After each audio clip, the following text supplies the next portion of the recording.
장마로 범람한 하천, 가슴까지 흙탕물에 잠긴 병사. 이 정도도 못 버티면 나가 뒤져. 야, 강준호! 내 할아버지가 707 특전사 출신이라며? 그럼 웃으면서 버텨야지! 비웃음이 빗속을 갈랐습니다. 조교는 물을 퍼부으며 소리쳤어요. 살려주세요 해봐. 살려주세요. 괜찮습니다.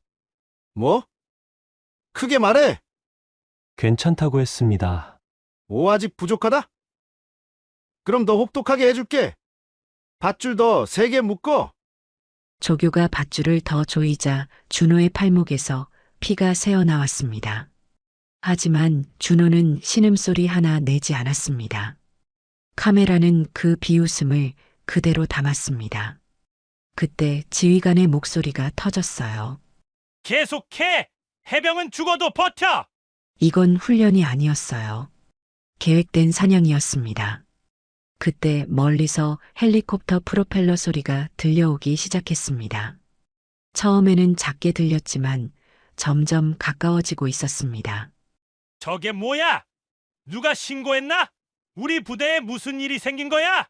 구독과 좋아요 눌러주시면 이제 그 부대의 더러운 비밀을 터뜨립니다. 장마비가 하늘을 찢듯 쏟아지던 그날, 화천 시내 한복판에 자리 잡은 낡은 낚시용품점 앞으로 검은 물줄기가 도로를 따라 흘러내렸습니다.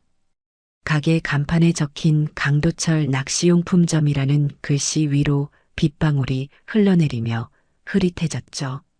오후 3시가 넘었는데도 하늘은 밤처럼 어두웠습니다. 가게 안에서 강도철이 진열대를 정리하고 있었습니다. 66살 백발이 성성하지만 어깨는 여전히 곧게 펴져 있었죠. 특전사 출신다운 자세였습니다.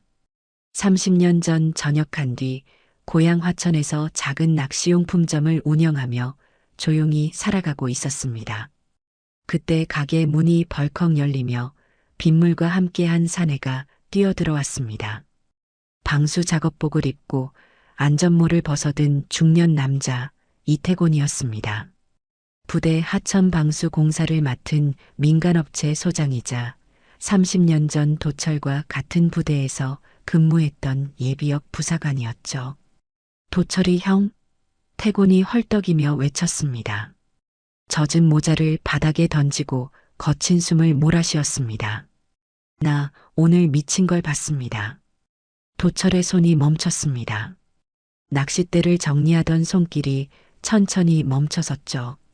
뭔 일이냐? 도철의 목소리는 여전히 차분했습니다. 하지만 눈빛이 조금씩 날카로워지기 시작했습니다. 태곤이 작업복에서 핸드폰을 꺼냈습니다. 형님 손자, 준호. 오늘 그 폭우 속 하천에 밧줄로 묶여 서 있었습니다.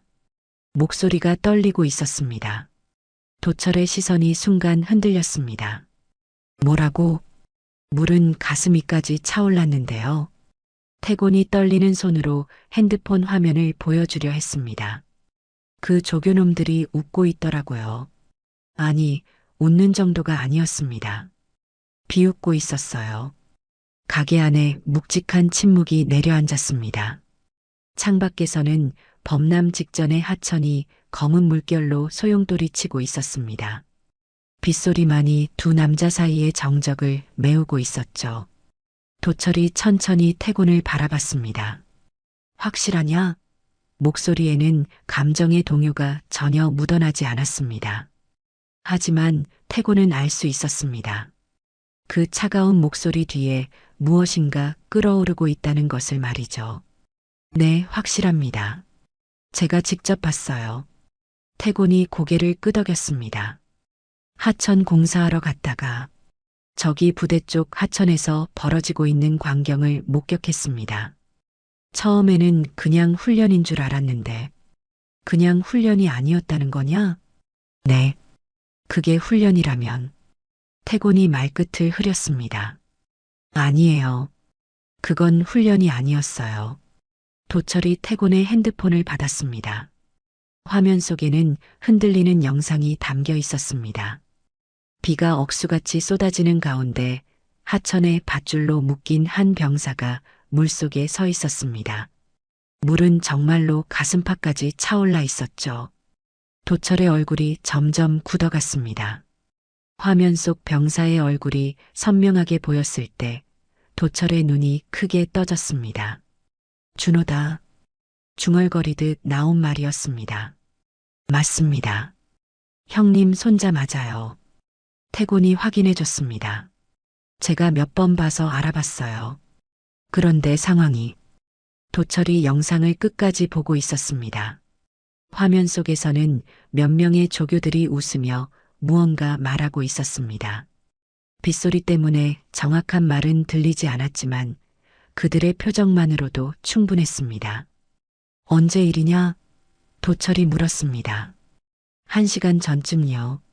제가 바로 여기로 달려왔습니다. 도철이 핸드폰을 태곤에게 돌려주고 창밖을 바라봤습니다. 여전히 비가 거세게 내리고 있었습니다. 하천의 물소리가 점점 더 커지고 있었죠. 고맙다. 도철이 짧게 말했습니다. 먼저 가봐라. 비 조심하고. 태곤이 고개를 끄덕했습니다. 뭔가 더 말하고 싶어 했지만 도철의 표정을 보고는 그냥 나갔습니다. 문이 닫히며 다시 가게 안에는 정적이 흘렀습니다. 도철이 혼자 서서 창밖을 바라봤습니다. 빗줄기가 유리창을 때리고 있었습니다. 그의 눈빛이 서서히 변해가고 있었죠. 30년 전 특전사에서 교관으로 근무할 때의 그 날카로운 눈빛으로 말입니다. 도철이 가게 문을 잠그고 있을 때 핸드폰 진동이 울렸습니다. 모르는 번호였죠. 전화를 받자 익숙한 목소리가 들려왔습니다. 강도철 할아버지십니까? 젊은 남자의 목소리였습니다. 저는 준호와 같은 부대 김병장입니다. 도철의 심장이 빨라졌습니다. 준호가 어떻게 됐냐? 할아버지께 보내드릴 게 있어서 전화드렸습니다. 지금 당장 확인해 보세요. 전화가 끊기고 곧바로 문자가 왔습니다. 동영상 파일이었죠. 도철이 떨리는 손가락으로 재생 버튼을 눌렀습니다. 화면 속에는 오늘 오후의 광경이 생생하게 담겨 있었습니다. 하천이 미친 듯 불어나 난간까지 물이 차올랐고 그 속에 밧줄로 묶인 병사가 서 있었습니다. 바로 준호였습니다. 빗줄기가 준호의 뺨을 후려치고 있었습니다. 군복은 물에 젖어 몸에 찰싹 달라붙었죠. 준호의 얼굴은 추위와 공포로 파랗게 질려 있었습니다. 물이 가슴팍까지 차올라 있어서 조금만 더 높아지면 목까지 잠길 상황이었습니다. 그때 화면 밖에서 조교 상사의 목소리가 들렸습니다. 이 정도도 못 버티면 나가 뒤져. 비웃음이 섞인 목소리였습니다. 야, 이게 뭐가 힘들다고 그래. 다른 고참 병장도 가세했습니다. 야, 강준호. 내 할아버지가 707 특전사 출신이라며? 특전이면 이딴 건 웃으면서 버텨야지. 목소리에는 조롱이 가득했습니다. 주변에서 몇 명의 병사들이 킥킥거리며 웃어댔습니다. 누군가는 저 새끼 벌벌 떨고 있네라고 말했고 또 다른 누군가는 겁쟁이 같으니까라고 받아쳤습니다. 조교가 밧줄을 더 조였습니다. 쇠난간이 준호의 팔목살을 파고들었습니다. 준호의 얼굴이 고통으로 일그러졌지만 소리내어 신음하지는 않았습니다. 이를 악물고 버티고 있었죠. 몇몇 병사들이 스마트폰을 꺼내기 시작했습니다. 야, 이거 단톡방에 올리면 너무 재미있을 듯. 한 병사가 흥분해서 말했습니다. 준호 물에 빠진 꼴 한번 보자고. 아, 진짜 웃기네. 다른 병사가 카메라를 준호에게 향하며 웃었습니다. 이야, 특전 손자가 이 정도로 쫄리나? 도철이 영상을 보며 주먹을 꽉 쥐었습니다. 손등의 핏줄이 불룩 솟아올랐습니다.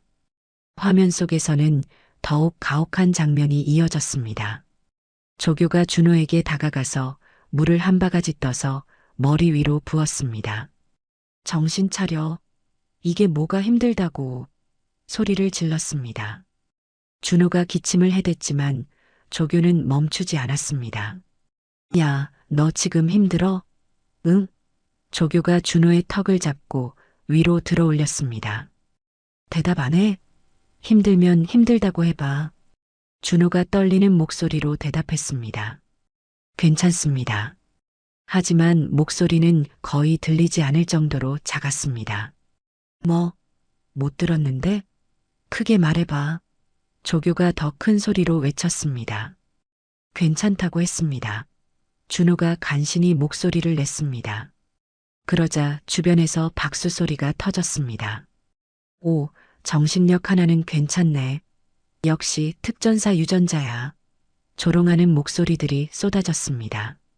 영상은 거기서 끝나지 않았습니다.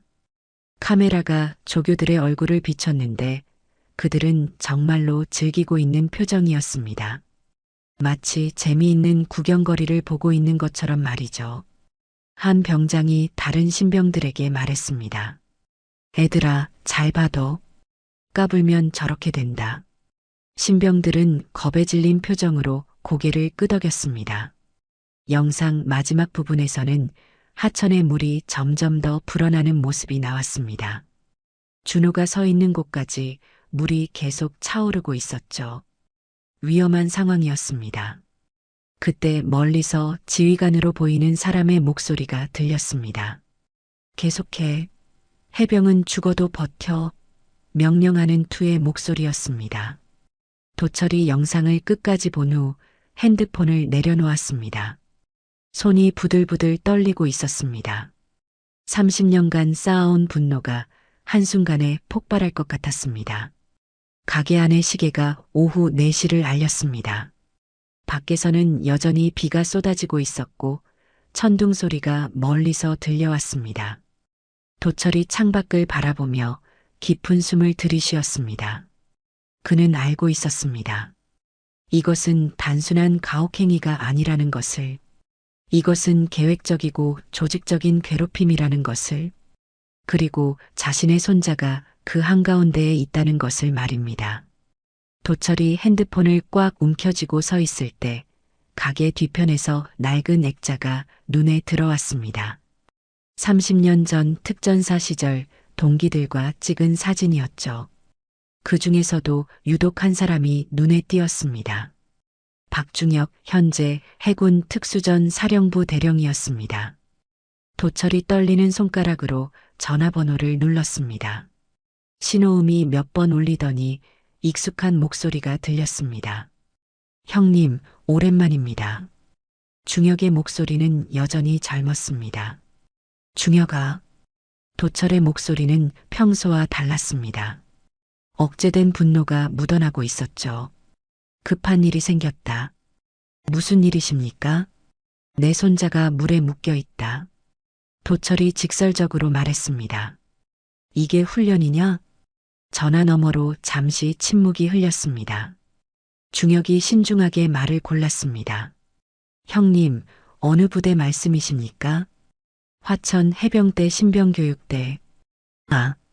중혁이 한숨을 내쉬었습니다. 형님, 그건 훈련이 아닙니다. 도철의 눈빛이 더욱 날카로워졌습니다. 그럼 뭐냐? 표적 보복입니다. 중혁의 목소리가 낮아졌습니다. 지휘관이 묵인하고 있어요. 묵인이라는 단어에 도철의 표정이 서늘하게 바뀌었습니다. 자세히 말해봐. 중혁이 주변을 살피는 듯한 소리가 들렸습니다. 그리고 더욱 조용한 목소리로 이어갔습니다. 형님, 지금 그 부대에 문제가 있다는 첩보가 올라와 있습니다. 어떤 문제? 최근 지휘관이 강화훈련이라는 명목으로 병사들을 물속에 세워놓는 가혹행위를 지시했습니다. 중혁이 신중하게 말했습니다. 준호가 일을 중단하라는 진정서를 냈다가 눈밖에 났어요. 도철이 주먹을 쥐었습니다. 진정서를? 네. 며칠 전에 상급 부대로 진정서가 올라왔습니다. 내용은 부당한 가혹행위에 대한 신고였어요. 그런데 그 진정서를 낸 사람이 준호였습니다. 그래서 보복을 당하는 거냐? 그렇습니다. 지휘관이 직접 지시했다는 증언도 있어요. 중혁의 목소리에 분노가 섞여 있었습니다. 이건 명백한 보복 가혹행위입니다. 도철이 창밖을 바라봤습니다. 빗줄기가 더욱 거세졌습니다. 증거는 있냐? 몇 가지 확보하고 있습니다. 하지만 현장에서 직접 목격한 증거는 부족해요. 나한테는 있다. 도철이 차갑게 말했습니다. 뭐가요? 영상이다. 방금 전에 받았어. 도철이 핸드폰을 들여다봤습니다. 놈들이 웃으면서 내 손자를 괴롭히는 모습이 다 담겨 있다. 중혁이 숨을 크게 들이쉬었습니다. 형님, 그거 어디서 구하셨어요? 같은 부대 병사가 보내줬다. 익명으로. 그럼 내부 고발자가 있다는 뜻이네요. 중혁의 목소리에 희망이 섞였습니다. 형님, 그 영상 저한테 보내주실 수 있으세요? 도철이 잠시 망설였습니다. 그리고 결심한 듯 말했습니다. 보내주마. 그런데 중혁아. 네, 형님. 이거 공식적으로 처리하면 시간이 얼마나 걸리냐? 최소 몇 주는 걸릴 겁니다. 조사하고 증거 수집하고 그동안 준호는 계속 당하고 있어야 하냐? 도철의 목소리가 점점 차가워졌습니다. 중혁이 도철의 의중을 눈치챘습니다. 형님, 설마. 내가 직접 해결하겠다. 도철이 단호하게 말했습니다. 30년 전처럼. 형님, 안 됩니다. 지금은 예전과 달라요. 함부로 행동하시면. 중혁아. 도철이 중혁의 말을 끊었습니다. 너도 특전 출신이지? 그렇습니다. 그럼 알 거 아니냐. 전우를 버려두고 갈 수 없다는 거. 중혁이 잠시 말을 잃었습니다. 도철의 말이 가슴 깊이 박혔습니다. 형님, 준호는 내 손자지만 동시에 대한민국 군인이다. 도철의 목소리에 확신이 담겨 있었습니다. 군인이 부당한 일을 당하고 있는데 가만히 있을 수는 없어. 형님 말씀은 이해하지만 절차를 밟아서. 절차? 도철이 냉소했습니다. 그 절차 때문에 얼마나 많은 병사들이 고통받았는지 모르냐? 중혁이 할 말을 잃었습니다. 도철의 말이 틀린 것은 아니었으니까요. 중혁아, 나한테 부탁이 있다. 도철이 말했습니다. 말씀하세요. 옛날 707 동기들 연락처 좀 알려달라. 중혁의 심장이 빨라졌습니다. 형님, 설마 그분들까지. 이건 개인적인 문제가 아니야. 도철이 단단한 목소리로 말했습니다. 이건 군기가 아니라 사냥감 길들이기다.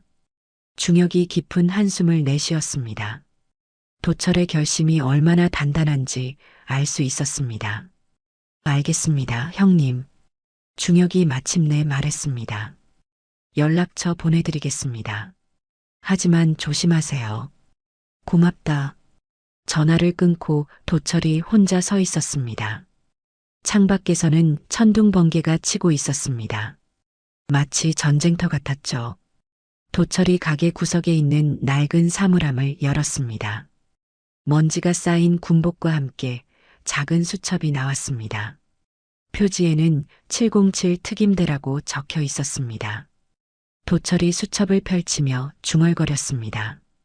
작전 투입이다. 목표 하천. 시간 즉시. 밖에서는 여전히 비가 내리고 있었지만 도철의 마음속에는 이미 다른 폭풍이 몰아치고 있었습니다. 도철이 수첩을 펼쳐보고 있을 때 핸드폰이 다시 울렸습니다. 중혁이었습니다. 형님, 연락처 보내드렸습니다. 그런데 한 가지 더 말씀드릴 게 있어요. 뭐냐? 준호 건에 대해서 더 자세히 알아봤는데요. 중혁의 목소리가 더욱 낮아졌습니다. 상황이 형님이 생각하시는 것보다 훨씬 심각합니다. 도철이 의자에 앉으며 귀를 기울였습니다. 어떻게? 지휘관 김대위가 작년에 부임하면서부터 이상한 훈련 방식을 도입했어요. 중혁이 신중하게 말을 이어갔습니다. 물속에 병사들을 세워놓는 것도 그 중 하나고요. 다른 것도 있다는 얘기냐? 네. 한겨울에 속옷만 입고 눈밭에서 기압을 받게 한다든지, 식사를 며칠씩 굶게 한다든지. 중혁이 한숨을 쉬었습니다. 이미 몇 명이 병원에 실려간 적도 있어요. 도철의 얼굴이 점점 굳어갔습니다. 그런데 왜 아무도 신고하지 않았냐? 신고해도 소용없었거든요. 중혁의 목소리에 분노가 섞였습니다. 연대장이 김대위의 훈련 방식을 적극 지지하고 있어요. 강인한 해병을 만든다는 명목으로 연대장까지 개입되어 있다는 얘기냐? 그렇습니다. 실제로 김대위는 연대장의 신임을 받고 있어요. 작년에 우수 지휘관상도 받았고요. 도철이 주먹을 꽉 쥐었습니다. 그래서 준호가 진정서를 낸 거구나. 맞습니다. 준호가 용기를 낸 거예요. 중혁이 계속 설명했습니다. 다른 병사들은 모두 무서워서 입을 다물고 있는데 준호만 나섰어요. 그래서 표적이 된 거고. 네. 김대위가 준호를 완전히 찍었어요. 중혁의 목소리가 더욱 심각해졌습니다. 형님, 이건 단순한 가혹행위가 아니라 조직적인 보복입니다. 도철이 창밖을 바라봤습니다. 비는 여전히 쏟아지고 있었습니다. 중혁아, 다른 병사들은 어떻게 생각하고 있냐? 대부분 무서워하고 있어요. 준호처럼 당할까 봐서. 중혁이 답했습니다. 하지만 일부는 준호를 동정하고 있어요. 그래서 익명으로 영상을 보내준 것 같고요. 내부에 준호 편이 있다는 얘기네. 그렇습니다. 다만 표면적으로 나서지는 못하고 있어요. 도철이 깊이 생각했습니다. 중혁아, 김대위 인사기록 좀 알아볼 수 있냐? 왜요? 이런 놈이 갑자기 생기는 게 아니야. 도철이 차갑게 말했습니다. 분명 전에도 문제가 있었을 거다. 알아보겠습니다. 중혁이 대답했습니다. 하지만 형님, 정말 조심하세요. 이 사람들은 일반적인 방법으로는 안 통해요.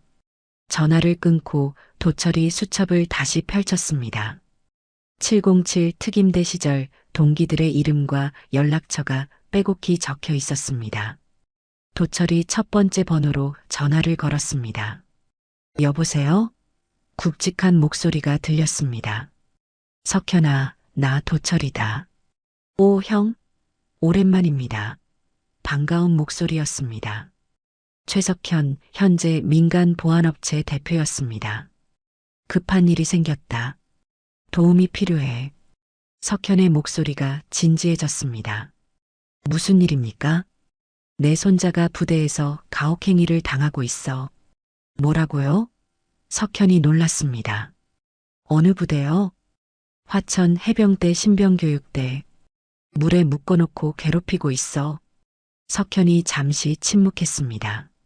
그리고 단호하게 말했습니다. 형, 언제 움직입니까? 내일 새벽. 알겠습니다. 제가 애들 좀 데리고 가겠습니다. 도철이 두 번째 전화를 걸었습니다.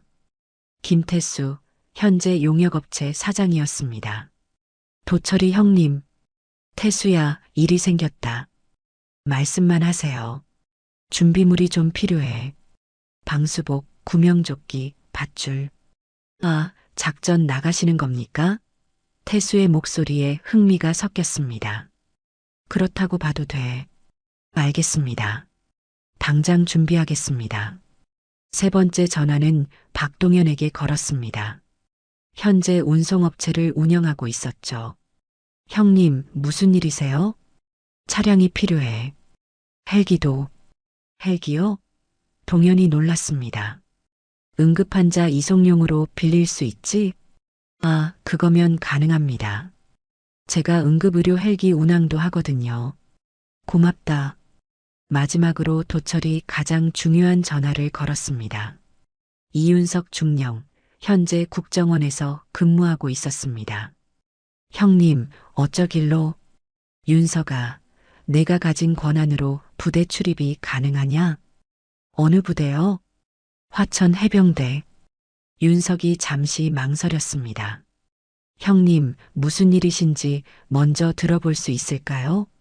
도철이 간략하게 상황을 설명했습니다.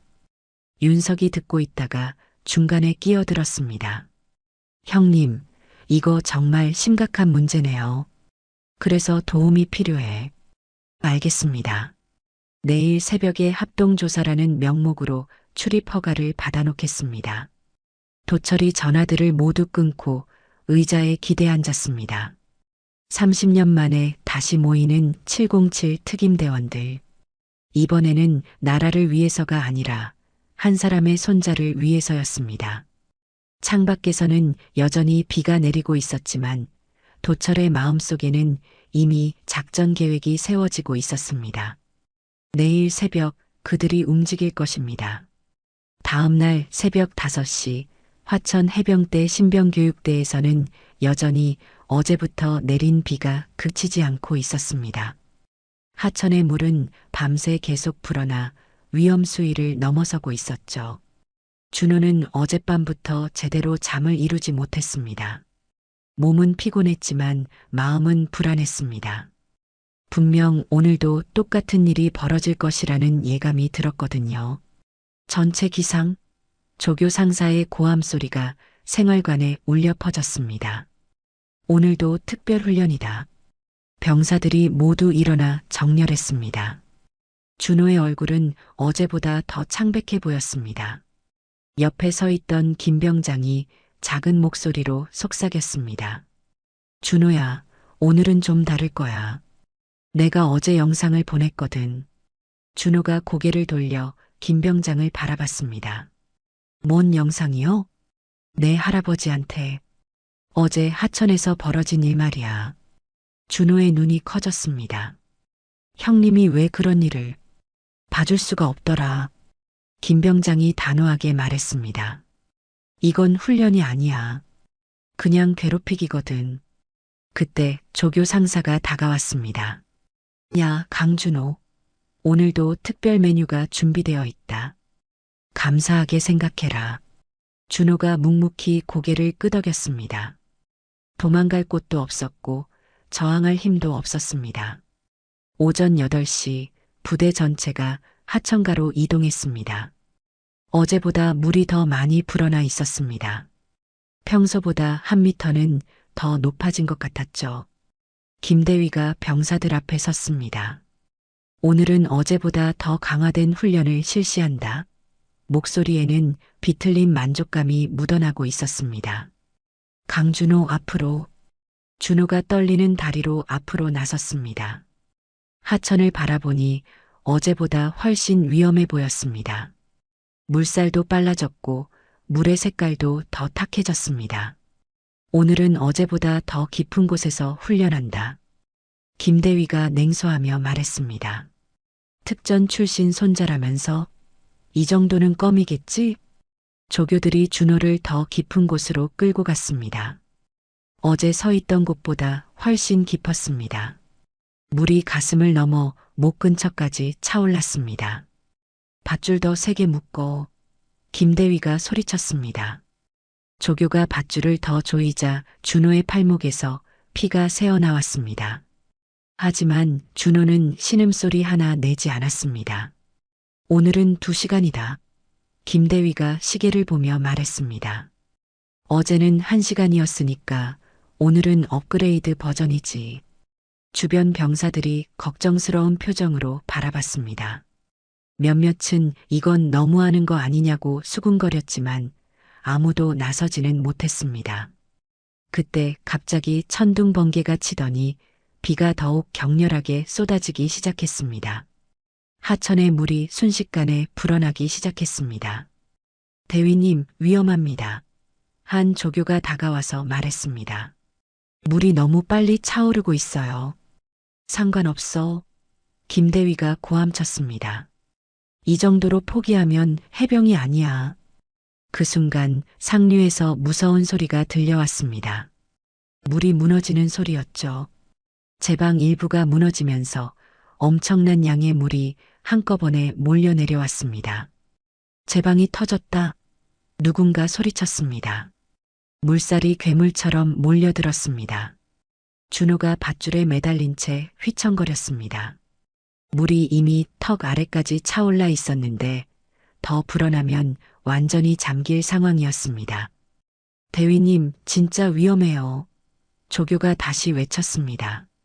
하지만 김대위는 여전히 씩 웃고 있었습니다. 죽기 싫으면 버텨. 고참 병장이 스마트폰을 들고 다가왔습니다. 야, 이거 완전 대박이네. 카메라를 준호에게 향하며 웃었습니다. 이런 극한 상황에서도 버티는 모습, 진짜 인상적인데? 다른 병사들이 이건 진짜 선 넘었다라며 속삭이기 시작했습니다.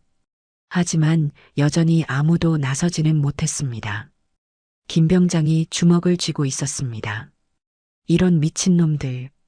중얼거렸지만 계급이 낮아서 어쩔 수 없었습니다. 준호의 얼굴이 점점 파래지고 있었습니다. 추위와 공포로 몸이 덜덜 떨렸지만 여전히 포기하지 않고 버티고 있었습니다. 할아버지의 DNA가 흐르고 있다는 것을 증명하려는 듯이 말입니다. 계속해. 김대위가 다시 고함쳤습니다. 해병은 죽어도 버텨. 그때 멀리서 헬리콥터 프로펠러 소리가 들려오기 시작했습니다. 처음에는 작게 들렸지만 점점 가까워지고 있었습니다. 김대위가 하늘을 올려다봤습니다. 뭐지? 프로펠러 소리가 점점 더 크게 울렸습니다. 그리고 얼마 지나지 않아 군용 헬리콥터 2대가 하천 상공에 나타났습니다. 동시에 도로에서는 수륙 양용 장갑차 한 대가 빠른 속도로 접근하고 있었습니다. 부대원들이 모두 당황하기 시작했습니다. 저게 뭐야? 누가 신고했나? 우리 부대에 무슨 일이 생긴 거야? 김대위의 얼굴이 굳어갔습니다. 뭔가 잘못되어 가고 있다는 것을 직감했습니다. 헬리콥터에서 강한 바람이 불어와 빗방울을 날려버렸습니다. 그 바람 속에서 여러 명의 사람들이 줄을 타고 내려오고 있었습니다. 모두 검은 방수복을 입고 있었죠. 그 중에서도 가장 앞서 내려오는 사람의 움직임이 남달랐습니다. 나이는 들어 보였지만 동작 하나하나가 훈련된 군인의 그것이었습니다. 준호가 물속에서 그 모습을 보고 있었습니다. 흐릿하게 보이는 그 사람의 실루엣이 왠지 익숙했습니다. 헬리콥터에서 내린 첫 번째 사람이 방수복 헬멧을 벗었습니다. 백발의 강도철이었습니다. 30년의 세월이 흘렀지만 그의 눈빛은 여전히 707 특임대 교관 시절 그대로였습니다. 도철의 뒤를 따라 4명의 남자들이 더 내려왔습니다. 최석현, 김태수, 박동현, 그리고 이윤석. 모두 50대 후반에서 60대 초반이었지만 움직임은 젊은 군인들보다 더 날렵했습니다. 김대위가 당황한 표정으로 다가왔습니다. 여기가 군사시설인데 무단 침입이. 윤석이 신분증을 꺼내 보였습니다. 국정원 합동조사관 이윤석 중령입니다. 긴급 상황으로 인한 합동조사를 실시합니다. 김대위의 얼굴이 하얗게 질렸습니다. 합동조사라니요? 병사 가혹행위 신고가 접수되어 현장 조사를 나왔습니다. 윤석이 차가운 목소리로 말했습니다. 그 사이 도철은 물속에 묶여있는 준호를 향해 곧장 걸어갔습니다. 조교들이 막으려 했지만 석현과 태수가 양옆에서 가로막았습니다. 비켜. 도철의 목소리는 낮았지만 강력했습니다.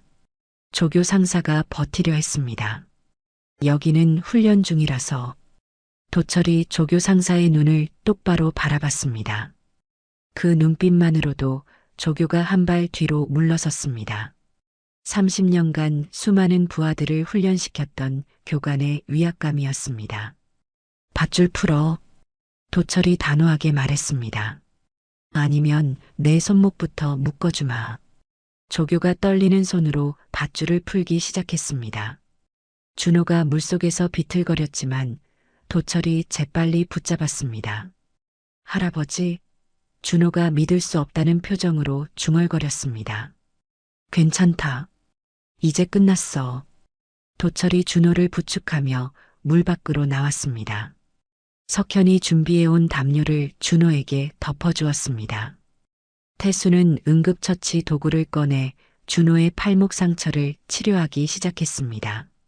김대위가 다가와서 항의했습니다. 이건 정당한 군사훈련입니다. 외부인이 간섭할 권한이. 동현이 김대위 앞에 섰습니다. 정당한 훈련이라고요? 목소리에 분노가 담겨 있었습니다. 물에 빠뜨려 놓고 밧줄로 묶어두는 게 훈련입니까? 강인한 정신력을 기르기 위한. 닥쳐. 도철이 차갑게 말했습니다. 30년간 군인을 훈련시켜봤지만 이런 건 처음 본다. 윤석이 핸드폰을 꺼내 영상을 재생했습니다. 어제 촬영된 준호의 가혹행위 장면이었습니다. 이것도 훈련입니까? 영상을 본 다른 병사들의 표정이 어두워졌습니다. 자신들도 언제든 저렇게 당할 수 있다는 공포가 엄습했습니다. 김대위가 변명하려 했습니다. 그건 특별한 상황에서. 특별한 상황? 석현이 냉소했습니다. 병사를 괴롭히는 게 특별한 상황이라고요? 그때 준호가 떨리는 목소리로 말했습니다. 할아버지, 저 혼자만 당한 게 아니에요. 도철이 준호를 바라봤습니다. 무슨 뜻이냐? 다른 동기들도 많이 당했어요. 준호가 고개를 숙였습니다. 제가 진정서를 내서 더 심하게 당한 거예요. 도철의 눈빛이 더욱 차가워졌습니다. 진정서? 김 병장이 앞으로 나왔습니다. 할아버님, 제가 설명드리겠습니다. 목소리가 떨리고 있었습니다. 준호가 부당한 가혹행위를 신고했는데 그 때문에 보복을 당한 거예요. 윤석이 김 병장에게 다가갔습니다.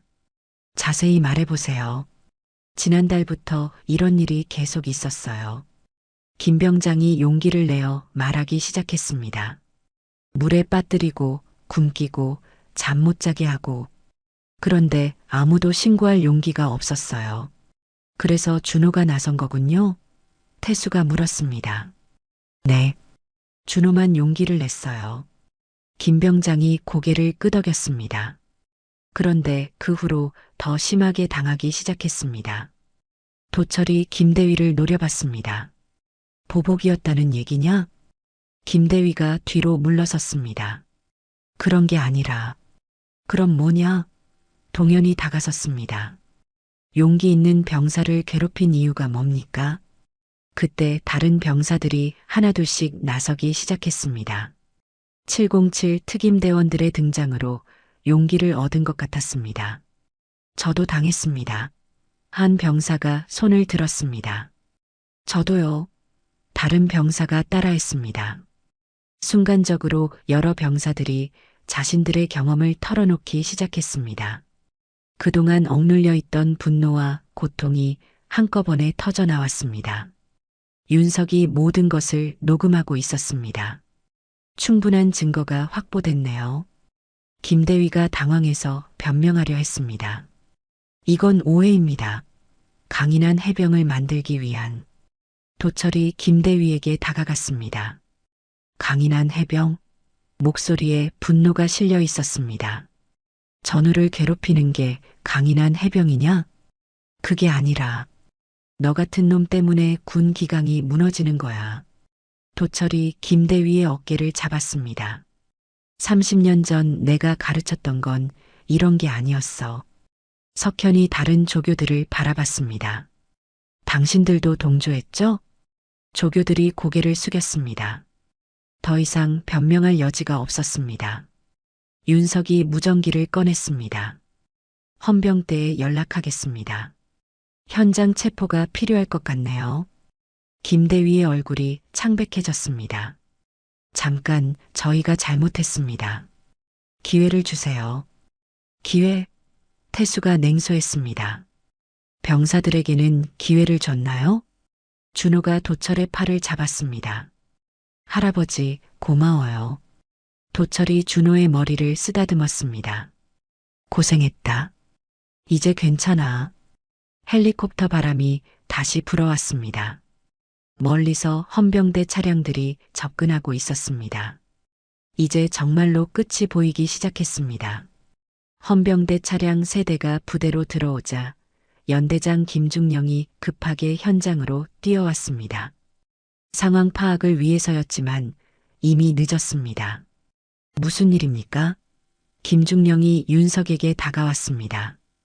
윤석이 신분증을 다시 보였습니다. 국정원 합동조사관입니다. 가혹행위 신고 건으로 현장 조사를 실시하고 있습니다. 김중령의 얼굴이 굳어졌습니다. 가혹행위라니요? 우리 부대에서 그런 일은 증거가 있습니다. 윤석이 태블릿을 꺼내 영상을 보여줬습니다. 물속에 묶인 준호의 모습이 선명하게 담겨 있었습니다. 김중령이 영상을 보고 말을 잃었습니다. 변명할 여지가 전혀 없었습니다. 부대 전 장병 집합시키세요. 도철이 김중령에게 말했습니다. 지금 당장 당신이 누구시길래? 김중령이 반발하려 했습니다. 윤석이 옆에서 끼어들었습니다. 합동조사 권한으로 명령합니다. 부대 전 장병을 강당에 집합시키세요. 김중령이 어쩔 수 없이 명령을 내렸습니다. 전 부대 장병 강당 집합. 30분 후 강당에는 부대 전 장병이 모였습니다. 신병들부터 간부들까지 모두 긴장한 표정이었습니다. 무슨 일이 벌어진 건지 정확히 모르는 사람들이 대부분이었죠.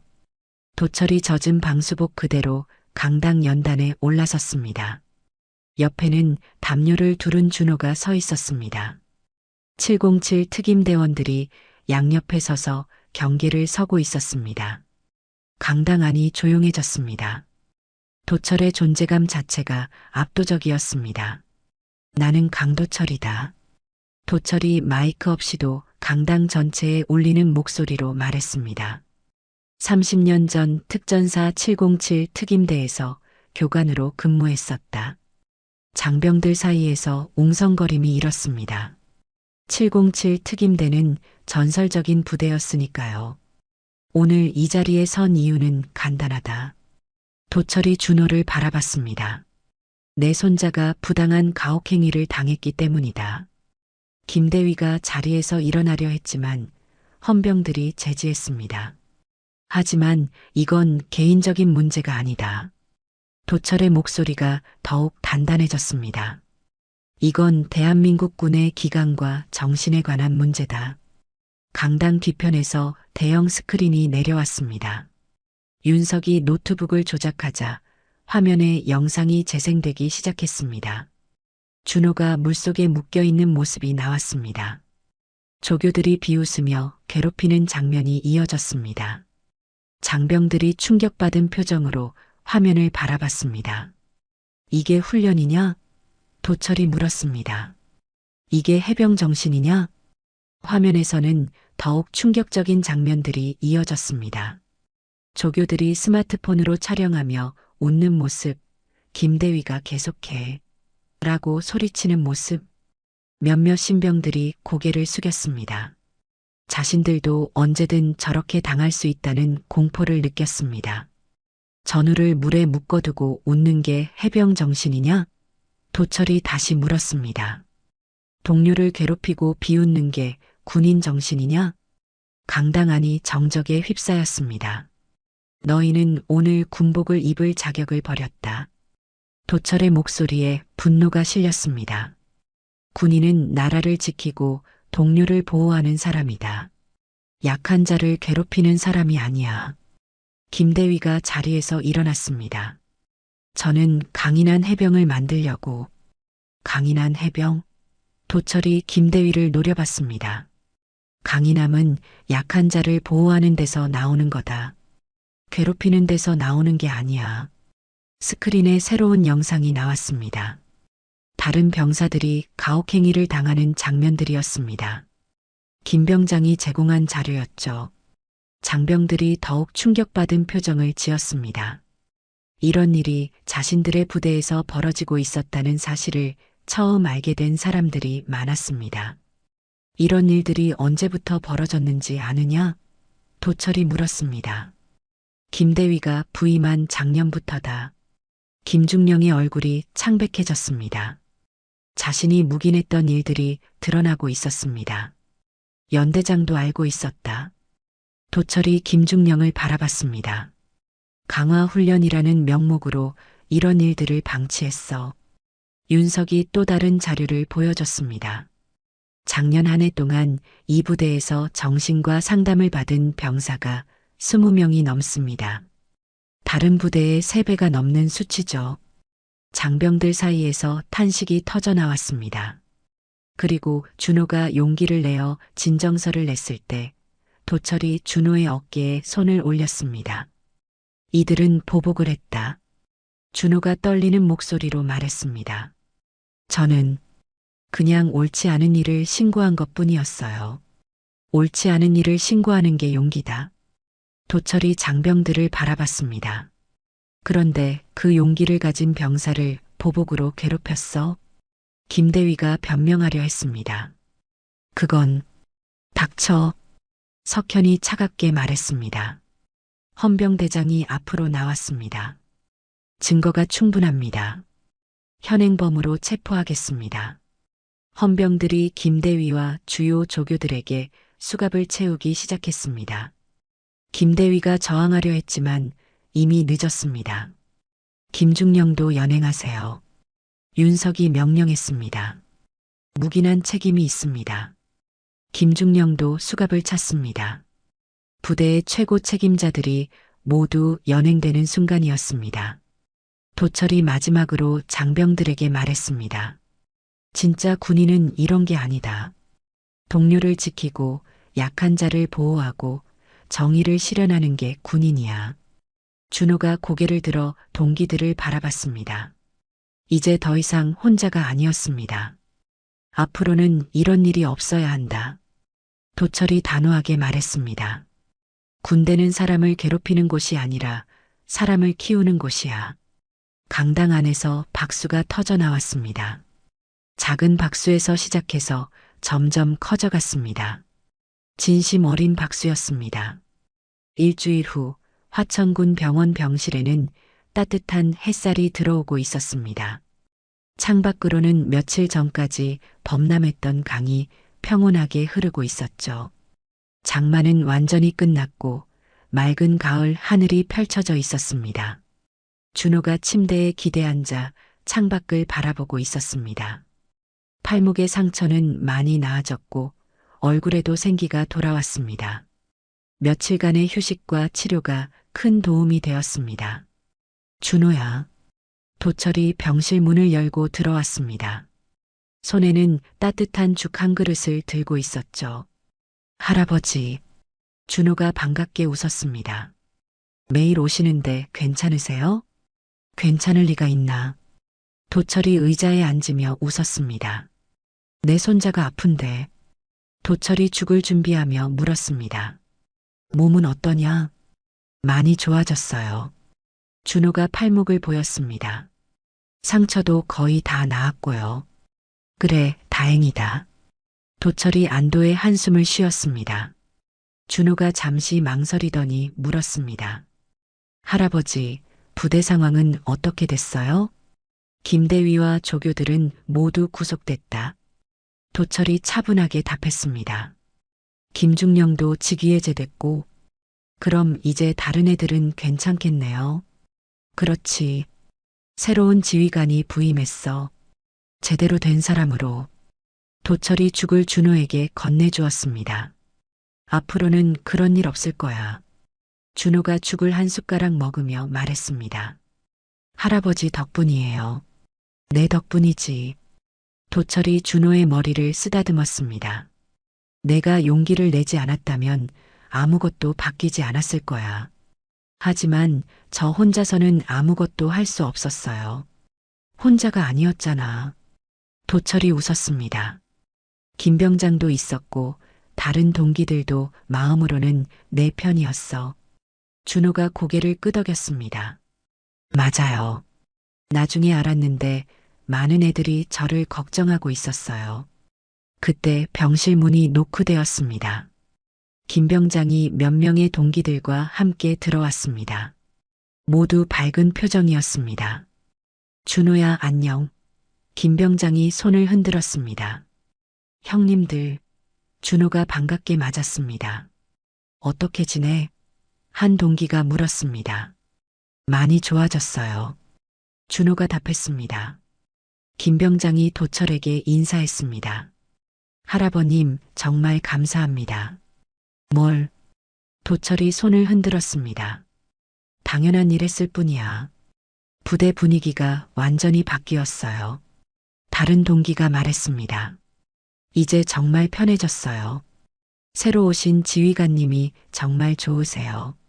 김 병장이 덧붙였습니다. 훈련은 제대로 하시지만 부당한 일은 절대 안 하시거든요. 준호가 안도의 표정을 지었습니다. 다행이네요. 그리고 준호야. 김 병장이 진지하게 말했습니다. 내가 진정서 낸 것 때문에 고생했지만 덕분에 우리 모두가 편해졌어. 정말 고마워. 다른 동기들도 고개를 끄덕였습니다. 맞아. 내가 용기를 내지 않았다면 우리는 계속 당했을 거야. 준호가 부끄러워했습니다. 저는 그냥 옳지 않은 일이라고 생각해서요. 그게 쉬운 일이 아니야. 도철이 말했습니다. 용기가 있어야 할 수 있는 일이지. 김 병장이 준호에게 말했습니다. 언제 복귀해? 의사 선생님이 며칠 더 쉬라고 하셨어요. 준호가 답했습니다. 그럼 그때까지 푹 쉬어. 김 병장이 웃었습니다. 우리가 내 몫까지 열심히 할게. 동기들이 잠시 더 이야기하다가 부대로 돌아갔습니다. 병실에는 다시 도철과 준호만 남았습니다. 할아버지, 준호가 말했습니다. 응? 군대는 원래 이런 줄 알았어요. 준호가 솔직하게 말했습니다. 힘들고 괴로운 곳이라고. 도철이 고개를 저었습니다. 아니지. 진짜 군대는 그런 게 아니야. 그럼 진짜 군대는 어떤 건가요? 동료를 살리고 지키는데 목숨을 거는 곳이야. 도철이 진지하게 말했습니다. 서로를 믿고 의지하는 곳이고. 준호가 깊이 생각했습니다. 그럼 제가 겪었던 건 그건 군대가 아니야. 그냥 괴롭힘이었어. 도철이 단호하게 말했습니다. 이제는 정말 군대다운 군대가 될 수 있을까요? 그럼 내가 시작을 만들었으니까. 도철이 준호의 손을 잡았습니다. 앞으로는 후배들이 그런 일 당하지 않을 거야. 준호가 창밖을 바라봤습니다. 강이 평온하게 흐르고 있었습니다. 며칠 전까지 폭우로 범람했던 그 강이 이제는 맑고 조용했습니다. 할아버지, 그때 정말 무서웠어요. 준호가 솔직하게 말했습니다. 그럼에도 버텼잖아. 도철이 자랑스러워했습니다. 포기하지 않고 할아버지가 올 거라는 믿음이 있었어요. 준호가 웃었습니다. 어릴 때부터 들었던 이야기들이 떠올랐거든요. 무슨 이야기? 707 특임대 이야기요. 절대 동료를 버리지 않는다는. 도철이 뭉클해했습니다. 그래. 그게 우리 정신이었지. 이제 저도 그런 군인이 되고 싶어요. 준호가 말했습니다. 동료를 지키는 군인. 그럼 된 거야. 도철이 웃었습니다.